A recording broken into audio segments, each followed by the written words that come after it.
ঘন সবুজ এক জঙ্গলে সবাই খুব আনন্দ থাকতো। সেখানে থাকতো ছোট্ট খরগোশ, দুষ্টু বানর, বুদ্ধিমান টিয়া, মিষ্টি হরিণ আর বিশাল কিন্তু খুবই দয়ালু হাতি। প্রজাপতিরা ফুলে ফুলে উড়ে বেড়াতো, আর জঙ্গলের মাঝখানের ঝর্ণাটি কলকল শব্দ করে বয়ে যেত। একদিন সকালে ছোট্ট খরগোশটি ঘুম থেকে উঠে দেখলো পুরো জঙ্গল যেন একটু মলিন হয়ে গেছে। পাখিদের গানও কেমন যেন বিষণ্ণ শোনাচ্ছে। ঠিক তখনই টিয়া পাখি উড়ে এসে বলল, বন্ধুরা, বড় বিপদ হয়েছে। রংধনু পাখির জাদুর পালক হারিয়ে গেছে। সেই পালক থেকে আমাদের জঙ্গলের সব রং আর আনন্দ ছড়িয়ে পড়ে। আমরা যদি একসঙ্গে খুঁজি তাহলে নিশ্চয়ই পালকটি খুঁজে পাবো। সবাই একটি অভিযানে বেরিয়ে পড়ল। প্রথমে তারা গেল ফুলের বাগানে। সেখানে মৌমাছি ফুল থেকে মধু সংগ্রহ করছিল। তুমি কি রংধনুর পালক দেখেছো? পালক দেখিনি, তবে সকালে একটি নীল প্রজাপতিকে নদীর দিকে যেতে দেখেছি।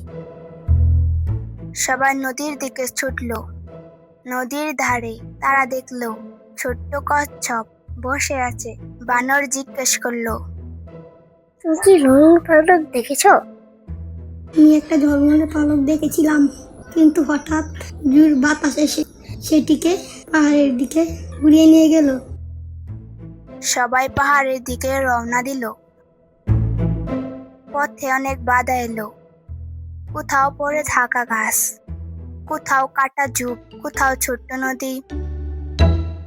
হাতি তার শক্তি দিয়ে গাছ সরিয়ে দিল। হরিণ লাফিয়ে পথ দেখালো।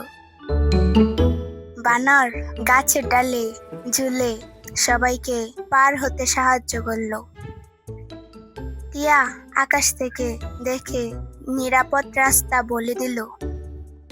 খরগোশ সবার জন্য সাহায্য কাঁধে রাখলো। অবশেষে তারা পাহাড়ের চূড়ায় পৌঁছে দেখলো একটি ছোট্ট ঈগল ছানা কাঁদছে। তুমি কাঁদছো কেন? আমার বাসা ভেঙে গিয়েছিল। আমি একটি সুন্দর রঙিন পালক দিয়ে বাসা বানাতে চেয়েছিলাম। আমি জানতাম না এটি সবার জন্য এত গুরুত্বপূর্ণ। সবাই একে অপরের দিকে তাকালো। হাতি মৃদু হেসে বললেন, তুমি ভুল করেছো, কিন্তু তুমি খারাপ নও। যদি পালকটি ফিরিয়ে দাও তাহলে আমরা সবাই মিলে তোমার নতুন বাসা বানিয়ে দেব। ঈগল ছানা খুশি হয়ে পালকটি ফিরিয়ে দিল।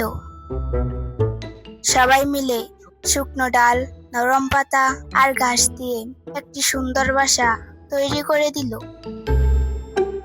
ঠিক তখনই রংধনু পাখি আকাশ থেকে উড়ে এলো। তোমরা শুধু পালকই খুঁজে পাওনি, তোমরা একে অপরকে সাহায্য করার সবচেয়ে বড় শিক্ষা দিয়েছ। সেই জাদু পালকটি আকাশে উড়িয়ে দিল। মুহূর্ত মধ্যে পুরো জঙ্গল আবার রঙে ভরে উঠল। প্রজাপতিরা নাচতে লাগলো। পাখিরা মিষ্টি গান গাইতে শুরু করলো। মনে রেখো, সত্যিকারের জাদু কোনো পালকও নয়। সত্যিকারের জাদু হলো বন্ধুত্ব, দয়া আর একে অপরের সাহায্য করা।